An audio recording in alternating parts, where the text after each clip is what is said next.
আজকে শুরু হবে অনেক দিনের আলোচনা, এটা অনেক বড় আলোচনা। আমি কিছু ফাউন্ডেশনাল কথা বলতে চাই। একটা হচ্ছে, যখন আমরা ইকোনমিক পলিসির কথা বলি, আমরা কি চাই, আমরাটা কারা। আমার প্রথম প্রশ্নটাই হচ্ছে যে বাংলাদেশের যেই পাওয়ার স্ট্রাকচারটা হয়ে গেছিলো আফটার 15 ইয়ার্স অফ অথরিটেরিয়ানিজম, যাকে অনেকে ফ্যাসিজম বলছে, আমিও সিম্পাথেটিক টু দিস টার্ম। এখন এই 15 বছরে যে কনসেন্ট্রেশন অফ পাওয়ার হয়েছিল বোথ ইকোনমিক অ্যান্ড অ্যাডমিনিস্ট্রেটিভ, এইটা আমি ডিসঅ্যাপয়েন্টেড যে এই অভ্যুত্থান সরকার এটাকে খুব একটা আঘাত করতে পারে নাই। এটা মোর অর লেস এখনও ইনট্যাক্ট আছে। এখন এরাই যদি পাওয়ারফুল থাকে, আমরা অনেক আলোচনা করতে পারি, আমরা এসএমই ড্রিভেন গ্রোথ করব, আমরা ভিয়েতনাম গ্রোথ করব, এই করব, কিছুই হবে না, right? Because policy is made by the powerful and the implementation is also done by the powerful. তো আমি দুটো জিনিসে আমার পলিটিক্যাল সেটেলমেন্টসের অ্যানালিসিসে জোর দিই। একটা হচ্ছে যে যেটা অবভিয়াস, যে যারা পাওয়ারফুল তারা মোটামুটি পলিসি তৈরি করবে। বাট যেটা লেস অবভিয়াস, যে অনেক পলিসি যেগুলো আপাত দৃষ্টিতে খুবই ডেভেলপমেন্টাল বা প্রোগ্রেসিভ, সেটা যখন ইমপ্লিমেন্টেশনে যায় তখন আবার পাওয়ারফুলরা এটাকে ডিস্টর্ট করে ফেলে। ঠিক আছে? তো এই যে distortion of policy, this is really important. আর আমার অনেক কাজ আছে এটাতে, আপনারা কেউ কেউ হয়তো জানেন যে পলিসি ডিজাইনটা সেজন্য খুব ইম্পর্টেন্ট। যে আমরা এখন এসএমইকে সাপোর্ট করতে চাই, কিন্তু এসএমইকে সাপোর্ট করছি কিভাবে? আমরা বলছি যে ব্যাংককে এসএমইদের লোন দিতে হবে। আরে ভাই, এটা তো আমরা 30 বছর ধরে ট্রাই করছি। ওই পলিটিক্যালি কানেক্টেড পোলাপান ওই এসএমইর টাকা নিয়ে আবার ওয়েস্ট করবে। Unless you have a strategy যে আমি যেটাকে যেখানে টাকা দিয়ে দিচ্ছি এটাকে ডাইভার্ট করবে না যারা পাওয়ারফুলি লিঙ্কড, তাহলে আপনার কোনো কিছুই কাজ করবে না। মুস্তাফা, একটু ওটা করি, মানে দেখা গেছে যে এসএমই লোনের ক্ষেত্রে NPL is much less than corporate loans. মানে যদি আমি ব্যাংক বলি বা অন্যান্য বলি, সেটা অত বড় সমস্যা নেই। এটা সেলিম ভাই আরো ভালো বলতে পারবে। না, সেটা কোয়েশ্চেন না। কোয়েশ্চেনটা হচ্ছে যে আমাদের কোনো এসএমই গ্রোথ কি হয়েছে? আমরা তো এসএমই লোন দিয়েছি, আমরা এন্টারপ্রাইজ একুইটি স্কিম করেছি, অনেক রকমের স্কিম করেছি। এখন আপনি তো জানেন যে আপনার এনপিএল কমানোর অনেকগুলো উপায় আছে। আপনি রিশিডিউল করতে পারেন, আপনি আবার লোন দিতে পারেন। আমি আউটকামটা দেখছি। এই যে সব প্রসেসে আমরা করেছি, সেটা মাইক্রো থেকে মিড ক্রেডিট দেখি যদি আমরা, এটা কিন্তু গ্রোথ ড্রাইভার হয় নাই। এখন বেশিরভাগ ক্ষেত্রেই হয় নাই। এই আলোচনা যাওয়ার আগে আমি একটু কিছু ব্রড জিনিস বলি। আমার মনে হয় যে আমাদের পলিসি মেকাররা এখনও বাংলাদেশ যে কী নাজুক অবস্থায় আছে এটা তারা উপলব্ধি করেন নাই। অনেকেই কথাবার্তা শুনে মনে হচ্ছে যে আমরা নির্বাচনের পরে আবার 2006-এ ফেরত যাব, আবার ওইভাবে আমরা ম্যানেজ করে আবার একটা গ্রোথ হবে, হয় গার্মেন্টস না হয় আরেকটা সেক্টর হবে। এটা হবে না। ওকে, আমাদের we are facing some very severe crisis আমার অ্যানালিসিসে, যেগুলা is result of a very distorted power structure. এবং এই power structure in the sense of distribution of power, যেটাকে আমরা টাচ করি নাই। আমি জাতীয় কমিটিতে আছি অন দ্য বিদ্যুৎ পাওয়ার সেক্টরে। আমরা এখানে যেটা পেয়েছি এতদিনে is a massive organized collusion within the entire power sector in granting overpriced contracts over the last 15 years. এটা একটা দুইটা না, সবগুলা। এটার রেজাল্টটা কি? রেজাল্টটা হচ্ছে, আপনি এটা মেনশন করছেন পাওয়ার, রেজাল্টটা হচ্ছে বাংলাদেশের এখন average selling price of power is about 10 cents। ইন্ডিয়াতে average selling price of power is about between 8 to 9 cents, depending on the state, or the state-wise variation. Indonesia is 7 cents, Sri Lanka is 6 cents. Now you might say that 10 cents and 8 cents er parthokyota ki is 25%. We are paying 25% more per kilowatt of power. আচ্ছা, এই যে 25% বেশি আমরা দিচ্ছি পাওয়ারের জন্য, এটাও কিন্তু একটা ফ্রড। বিকজ এই 10 cents আমরা দিচ্ছি with a $500 billion to $1 billion subsidy to PDP. Now this is unaffordable. আমাদেরকে আইএমএফ এসে বলেছে এটা তোমাদের সরাইতে হবে, আমরাও অ্যাফোর্ড করতে পারবো না, আইএমএফ বলুক আর না বলুক। এটা যদি আমরা সরাই তাহলে আমার 10 সেন্ট হয়ে যাবে 12 থেকে 14 সেন্ট। আমার যদি পাওয়ার 12 থেকে 14 সেন্ট হয়, ইন্ডিয়াতে যদি 8 সেন্ট হয়, আমার ডিইন্ডাস্ট্রিয়ালাইজেশন হয়ে যাবে।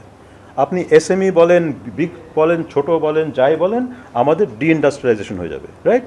Who is talking about this? এখন we have been working for 1 year and we have identified this corruption. Maybe in the next 2 or 3 months you will see some action on this, right? But this action needs to happen. This is one example.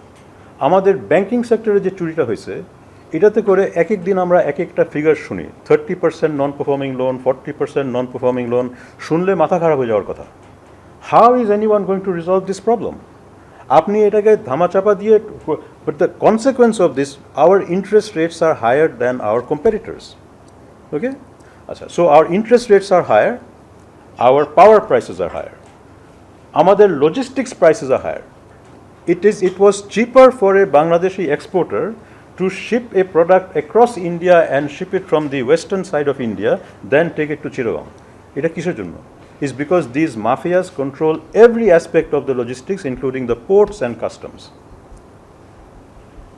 আপনি এখন আমাদের যে আমি যে রিসার্চটা করি we don't look at these macro indicators.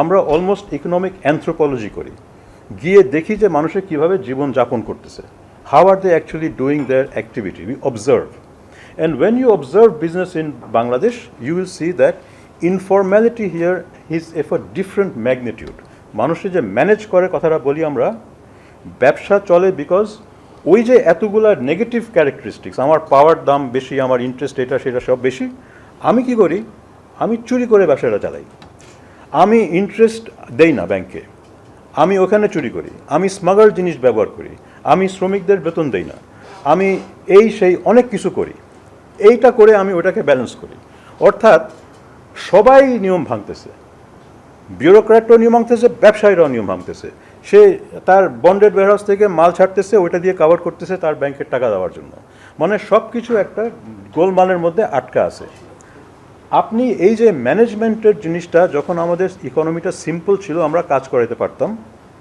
এখন আর কাজ করাতে পারবেন না তো আমরা এখানে বসে বলতে পারি আমরা ভিয়েতনাম মডেল এই মডেল সেই মডেল আপনি যখন পলিসিটা দিবেন এটা ইমপ্লিমেন্ট হবে না বিকজ এত ভায়োলেশনস হচ্ছে এখানে ওই পলিসিটা হিট করবে না যেখানে হিট করার কথা আমার ভয়টা হচ্ছে যে যেই সরকারি ক্ষমতায় আসে 6 মাসের মধ্যে যদি সে এমপ্লয়মেন্ট না বাড়াতে পারে সে যদি দেখাইতে না পারে আমার শিক্ষা স্বাস্থ্য কী হচ্ছে আবার মানুষের রাস্তায় নেমে আসবে আমরা যে এই যে কাজটা করতেছি পাগলের মতন 1 বছর ধরে আমার চোখের সামনে কি দেখি আমি ওই পোলাপানদের দৃশ্যগুলো দেখি তাদেরকে গুলি করে মারা হয়েছে দিস ইজ মাই ইন্সপিরেশন আমি দেখি আবু সাইদ আমি দেখি মুগ্ধ সাউন্ডস ভেরি ক্র্যাপি রাইট আমরা সবাই এটা বলি আমি আসলেই দেখি এবং এটার জন্য আমরা কাজ করতেছি এবং এই সরকারের ফেলিয়ারটা হচ্ছে যে তারা এই মোমেন্টটাকে ক্যাপচার করতে পারে নাই এটাকে কনভার্ট করতে পারে নাই into hitting this mafias and this collusive networks যারা কিন্তু মোটামুটি ইনট্যাক্ট আছে আপনি এখন আমাদের প্রশাসনের মধ্যে যান দেখবেন যে প্রশাসনের লোকেরা অলরেডি আনসারিং টু ভ্যারিয়াস অলিগার্কস ওই নেটওয়ার্কগুলো অলরেডি এখনও আছে ইনারা কি করছেন এখানে 10 জন ওখানে 20 জনকে ফায়ার করতেছেন বাট কোনো প্রমাণ ছাড়া কোনো এভিডেন্স ছাড়া ফলে কী হবে এরা সব রিইনস্টেট হয়ে যাবে পরে this is the background I think before we go to the issue of the detail of the policy discussion small medium কি করব number one task is we have to hit some of these power structures আমরা সবাইকে সরাতে পারবো না কিন্তু আমরা যদি 10 জনকেও না ধরতে পারি যদি আমরা একজনকেও না ধরতে পারি তাহলে হবেটা কি যে যারাই ক্ষমতা আসবে তাদের মাধ্যমেই কাজ করতে হবে এবং তাদের মাধ্যমে কাজ করে আপনি কিছুই ডেলিভার করতে পারবেন না এটা ভালো মানুষ খারাপ মানুষ না এটা হচ্ছে তার স্বার্থ কি আর আমাদের স্বার্থ কি সো ওইখানে আপনি গিয়ে আটকে যাবেন so I think there is a sequencing of the reform the first step of the reform is আমাদেরকে কিছুটা হইলেও সিগন্যালিং দিতে হবে যে some of this power networks can be broken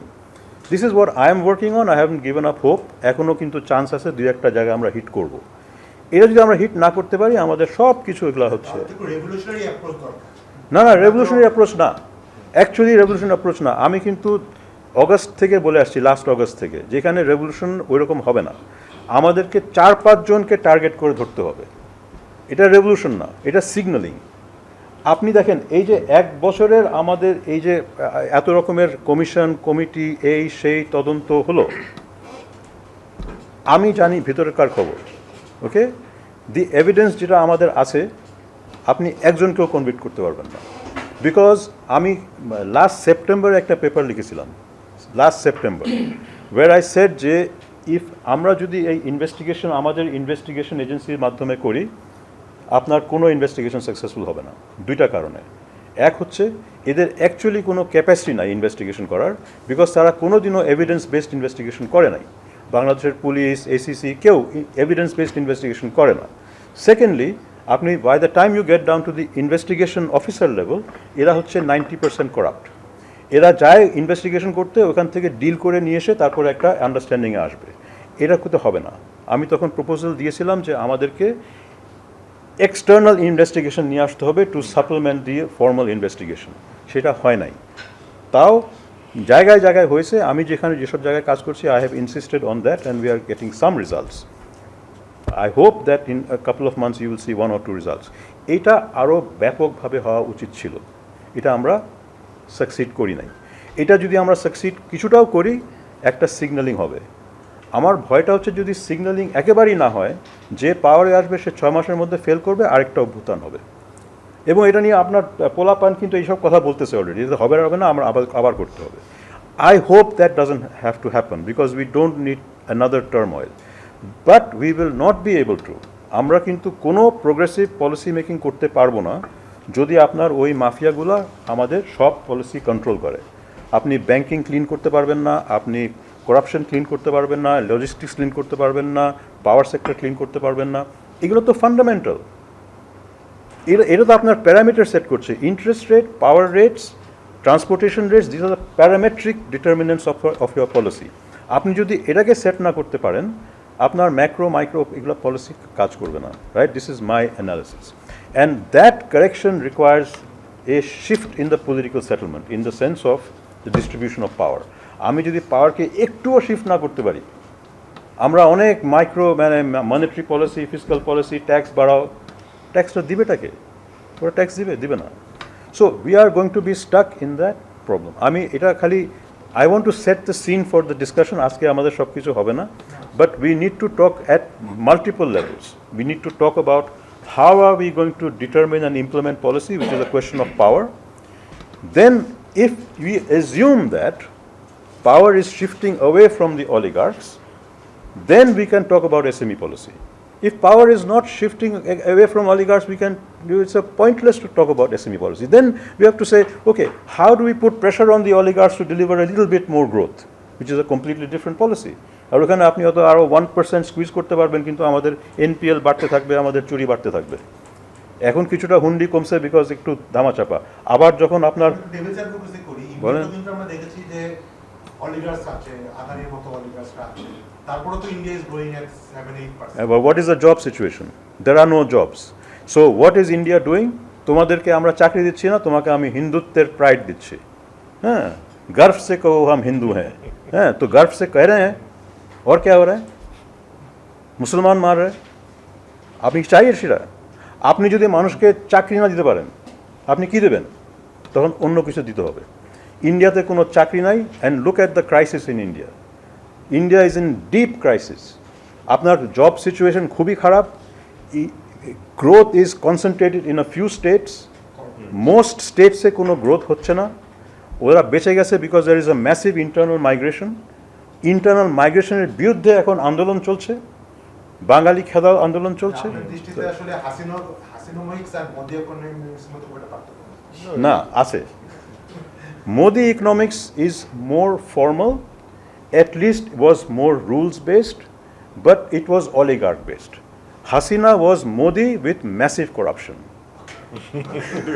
Excellent. আমার একটা কমেন্ট আছে এখানে আপনি যদি সিস্টেমটাকে শক দিয়ে চেঞ্জ করতে চান তাহলে operations will cease to exist এবং talking to the government and relevant quarters that is what we learned এবং আপনি যদি not to give away any non-disclosing NDAs we've been trying to do some energy deals so I'm an energy trader so Bangladesh is trying to buy LNG and LPG and we tried to get Bangladesh a huge deal with the largest LPG supplier in the world Bangladesh trade delegation team that was sent to DC and I organized the meeting for them the so-called oligarchs are there and the first response I got from this largest LPG supplier in the world, যে আমরা বাংলাদেশের এই কোম্পানিটাকে register করব, but the first person in your list is sanctioned, so we'll have to delay the entire process. And only then I realized, then I went back and read the name, and is not sanctioned by the US government, but is sanctioned by the ACC of Bangladesh. So Anti-Corruption Commission of Bangladesh sanctioned this person, and this person was part of the delegation team that me, who really worked hard for the students, eventually is trying to give him this $10 billion deal worth. So এটা কেন হলো? So এটা কেন হলো কারণ what I heard, the response from the administration was that is the only person who could now order certain number $N billion of certain thing that we want to buy right now. So আপনি যদি পুরোটা collapse মানে বন্ধ করে দেন, তাহলে how is this whole economy that is operating, how will it operate at all? মানে আপনার সবকিছু বন্ধ হয়ে যাবে. That is the threat they're getting. তো এটার রেসপন্সে আমার মনে হয়েছে যে maybe we can do some sort of systematic, মানে আপনি ইনস্টিটিউশনটাকে ব্যান না করে, suppose there is a XYZ company that is going to be the buyer, so you can take the person who is personally responsible, you take that person out, but you keep the institutes alive. সেটা বসুন্ধরা হতে পারে, সেটা অনেক বড় বড় industry হতে পারে, so you keep that companies alive and also hold the oligarchs responsible for their crime. So I think there's this tension যেটা হবে যখন আপনি সব করতে যাবেন, it will stop. When our practical দেখতে পাচ্ছি আমরা এটা নিয়ে. This is a very important point. Can I just respond because I have to run? Okay. So the issue here, this is exactly the problem. Okay. The problem হচ্ছে Bangladesh does not have good investigative capacities. So যখন ACC একটা case করে কাউকে block করে, it is not based on any evidence that will lead anywhere, but it is based on common knowledge যেটা হয়েছে. Right. হ্যাঁ, common knowledge, এটা যাদেরকে তারা ধরতেছে তারা অ্যাকচুয়ালি চোর. Okay. But we haven't got the hard evidence to convict. My point is that we should have realized that আপনি যখন একটা ACCর ইনভেস্টিগেশন অফিসারকে পাঠাবেন এটা করার জন্য, সে কিন্তু নিচের থেকে একটা ডিল করে নিয়ে আসছে. আপনি দেখেন আমাদের যখন খুন হয়, কি হয়, যে খুনি সে পুলিশের সঙ্গে আগেই বসে যে আপনি তো সবাই দেখছে আপনি খুন করছেন, এখন আমরা কি করবো, আমার একটা মামলা দিতে হবে, তা আপনি কত টাকা চান, বলে এত টাকা, তখন সে মামলার মধ্যে আপনার সঙ্গে আরও 10 জনকে ঢুকায় দেয় যারা এটা করে নাই. যখন এটা যখন কোর্টে যায় তখন একটা করে ওই লোক বলবে আমি তো দুবাইতে ছিলাম, আরেক লোক বলবে আমি তো ঢাকায় ছিলাম, বলতে জাজ বলবে যে আপনার মামলাটা ভুল, আপনি চলে যান. এটি তো প্রসেস. তো এক্স্যাক্টলি এটাই করে তারা যখন ইনভেস্টিগেশন করে ওই 70 মধ্যে অনেকগুলো ঘাপলা ঢুকায় দেয় যাতে গিয়ে এটা পরে ফেল করবে. এখন আমার কথা হচ্ছে আমাদের যেটা করতে হবে, there is no question of letting these people off the hook because they will do it again with impunity. So we have to find one or two cases where the evidence is staggeringly clear, and that process of getting that evidence আমাদের capacity নাই. কিন্তু আমি যেটা আপনাকে কিছু advance বলে যাচ্ছি, আমরা করছি সেটা, এবং কয়েকটা ক্ষেত্রে আপনি রেজাল্ট দেখবেন. So I think আমার মনে হচ্ছে এই ক্ষেত্রে to hold that person accountable but keep the institute rolling, because otherwise আপনার ব্যবসা বন্ধ হয়ে যাবে. So আপনি you can hope মানে there has to be replacement, নইলে তো আপনার ডিলটাই করা যাচ্ছে না. And the problem that we are facing is আমরা যখন এই ইনভেস্টরদের কাছে বা কোম্পানির কাছে ডিলের জন্য নিয়ে যাচ্ছি, তারা তো এই ইন্টারনাল ব্যাপারটা জানে না, এই এক্সপ্লেনেশনটা জানে না. তারা আমাকে বলছে যে just Google the person you sent me, and that makes us look so embarrassing যে আমরা এখন মানে আমেরিকার এই LPG company doesn't know about this subtle point. তো আমরা তো your internet so inconsistent. So this is where we as civil society are failing. We have to make this public. So what I would say, you need to get in touch with me in the National Power Committee. We need to see what you are talking about in private, in closed door, and we need to find the right messaging to either support or block, right? এটা আপনি randomly করতে পারবেন না, because some of these people are, not some of them, all of them are crooks, and the point is we have to decide যে যখন আমার যদি evidence থাকে, এই এভিডেন্স দিয়ে আমি কি করব. আমার হচ্ছে যে I need to reduce our power prices. Our power prices are making the whole economy uncompetitive. Power goes into everything, absolutely, right? So if we can reduce the power prices through negotiation, because as soon as you have evidence of corruption, if you know the law, the contract becomes a ab initio void, right? It's ab initio void. This is the route we are following. So we are going to say to them, this is an ab initio void contract, let's rewrite the contract. Problem হচ্ছে এটার জন্য যে সময়টা দরকার আমাদের সেটা নাই, because এখন আরেকটা সরকার এসে এখন অনেক রকমের ডিলস করবে। Good luck. আমার কথা হচ্ছে আমার যেটা চেষ্টা আমি সেটা করব। আমাদের সবাই হচ্ছে আমরা যদি হতাশ না হয়ে নিজে যা আমরা যতটুকু করতে পারি আমরা যদি করতে থাকি তাহলেই এখন একটা জায়গায় যাব। আমি যদি এখন মনে করি যে আমার কাছে 3 মাস সময় আছে, আমাকে এখন আমি হতাশ, আমি না, আমি শেষ মুহূর্ত পর্যন্ত আমি কাজ করে যাব। আর আমরা সবাই যদি শেষ মুহূর্ত পর্যন্ত কাজ করতে থাকি, whatever happens, we have to prevent easy deals and more transactions between politicians and businessmen and bureaucrats. We as citizens have to prevent that in the national interest. এখন আমরা 100টার মধ্যে যদি 10টাও থামাইতে পারি, the signaling effect will be very good for the second round of contracts. আমরা যদি 100টার মধ্যে একটাও না থামাইতে পারি, আপনার সেকেন্ড কন্ট্রাক্টগুলো না হয় ভালো ভাই, বিকজ এগুলো দেশকে আরও বেশি ডেটের মধ্যে ফেলবে, আরও বেশি চুরি হবে। তার থেকে ভালো আমরা যা আছি এখানেই থাকি। A bad contract is worse than no contract. On that I will have to আচ্ছা, আমরা একটু